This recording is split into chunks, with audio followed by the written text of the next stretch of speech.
Muli na namang bumuhos ang malakas na ulan sa ilan pong bahagi ng Metro Manila.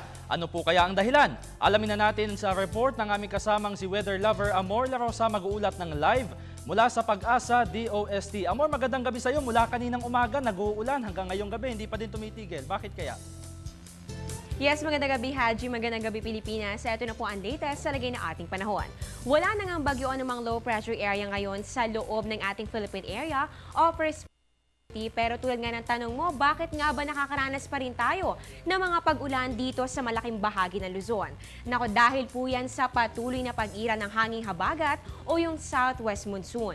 Para po sa mga susunod na mga oras, inaasahan pa rin po dito sa Metro Manila, Central Luzon, Calabarzon at maging sa Mimaropa ang maulap na kalangitan na magdadala po ng moderate to occasionally heavy rains and thunderstorms. Nako, may kalakasan po mga pag-ulang ito, kaya naman paalala pa rin po sa lahat na mag-ingat, maging handa at maging alerto sa posibilidad ng mga pagbaha o pagguho ng lupa. Dito naman po sa may Bicol region at pati rin po sa may Western Visayas, asahan naman po ang mahina hanggang sa katamtamang pag-ulan o pagkidlat, pagkulog.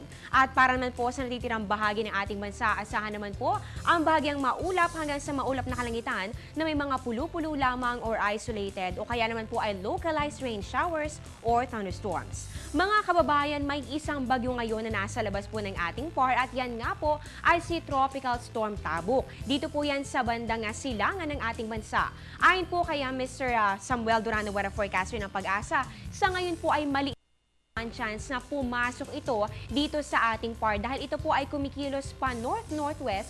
Ibig sabihin po pataas po yan dahil po nangingibabaw po ang direksyon nito na pa-norte. Gayun pa man, dagdag po ni Mr. Duran, bagamat nasa labas po ito nga si Bagyong Odette, dito po at pati rin po itong Bagyong si Tabuk, makakaapekto pa rin po ang hanging habagat. At dagdag pa po ni Mr. Duran, pumasok man o hindi itong bagyong nasa labas ng ating PAR, may posibilidad pa rin po na palakasin pa rin ito. Ito pong southwest monsoon o yung hanging habagat habang ito nga po ay kumikilos pahilaga.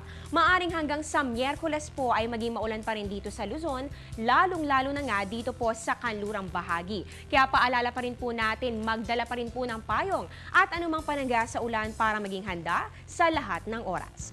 Usaping astronomiya naman tayo mga kababayan, ayon po sa Astronomical Diary ng Pag-asa, bukas September 23, 2013 ay magaganap ang autumnal equinox. Ibig sabihin po nito, magiging equal na po ang day and night at magkakaroon po tayo ng same number of hours sa umaga at sa gabi dito sa ating mundo. Pero ayon po kay Mr. Duran, ito po ay twice nangyayari sa isang taon. Yan po ay tuwing March at tuwing September, dito po yan sa Northern Hemisphere. Kaya naman bukas po asahan po dito sa Pilipinas ang mahabang gabi dahil nga po dito sa equinox. Para po sa ibang mga detalye, ilike niyo po ang aming Facebook page panahon.tv or follow us on Twitter at panahon.tv at bisitahin po ang aming website at www.panahon.tv.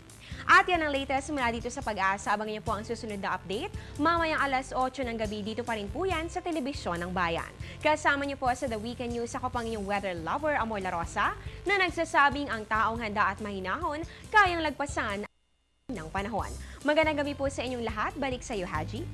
Okay, maraming salamat sa iyong weather update at makabuluhang trivia. Amor La Rosa nag-ulat po ng live mula sa Pag-asa DOST.